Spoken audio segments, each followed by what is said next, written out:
The United States is developing a national strategy to combat Islamophobia, the White House said on Wednesday, November 1, 2023. This step comes as U.S. President Joe Biden is facing a wave of criticism and skepticism from American Muslims over his steadfast support for Israel's attacks on the Gaza Strip. Today, I am proud to announce that the Biden-Harris administration will develop the first national strategy to combat Islamophobia, said U.S. Vice President Kamala Harris in a video she uploaded on social media X, Thursday, November 2, 2023. This strategy will be a comprehensive and detailed plan to protect Muslims and those who are considered Muslim from bigotry, hatred and violence. Apart from that, said Harris, this strategy is also aimed at addressing concerns that some government policies may discriminate against Muslims. An example is Executive Order 13769, or more commonly called the Muslim Ban, signed by former President Donald Trump to limit immigrants from certain countries.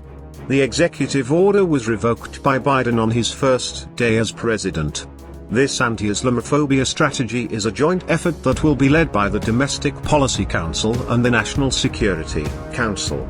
The White House said this strategy includes developing a plan with stakeholders to protect Muslims, including those who are considered Muslim because of their race, national origin, and ancestry, from discrimination, hatred, bigotry, and violence. Today's announcement is the latest step to create an interagency group to enhance and better coordinate the U.S. government's efforts to combat Islamophobia, anti-Semitism, and similar forms of bias and discrimination in the United States, White House spokeswoman Karen Jean-Pierre in a statement. The launch of this anti-Islamophobia effort has been expected for several months. The U.S. government in May released a national strategy to combat anti-Semitism, which also touched on efforts to combat hatred against Muslims. However, this effort only gained momentum after Israel invaded the Gaza Strip in response to an attack by the Hamas militant group on October 7, which killed at least 1,400 people and took more than 220 hostages. Meanwhile, Israeli attacks have since killed more than 8,000 Palestinians, according to the Gaza Health Ministry, and sparked massive protests around the world and condemnation from various countries.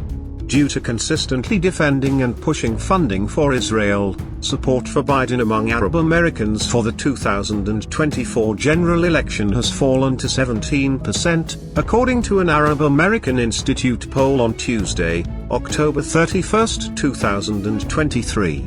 Meanwhile, American Muslims and Democratic Party activists say they will try to mobilize millions of Muslim voters to withhold donations and not vote for the Democratic Party president in the 2024 elections, unless he takes immediate steps to guarantee a ceasefire in Gaza.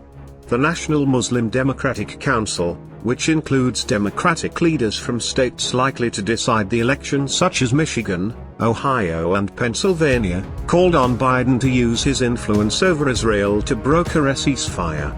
Your administration's unconditional support, which includes funding and weapons, has played a critical role in perpetuating violence that has caused civilian casualties and has eroded confidence in voters who previously placed their trust in you, the council wrote.